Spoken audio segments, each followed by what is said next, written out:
क्या पेमेंट और उन बस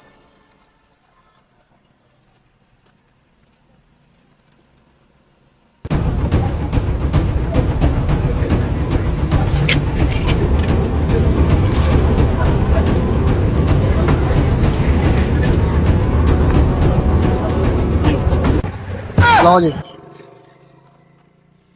ਹੁਣ ਭਾਈ ਬਿੱਲ ਵੀ ਤੁਸੀਂ ਆ ਕਰ ਲਿਆ ਵਾ ਤੇ ਆ ਪੈਸੇ ਵਾਪਸ ਦੇ ਦਿੱਤੇ ਕੀ ਚੱਕਰ ਆ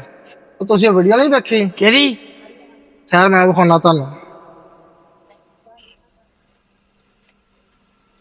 हाँ देखो बिल लेकर जाएंगे जमा कराने के लिए तो उस बिल पर स्टैम्प लगेगी कि आपका बिल पंजाब की हुकूमत ने अदा कर दिया है। न खेलो हमें हम सताए हुए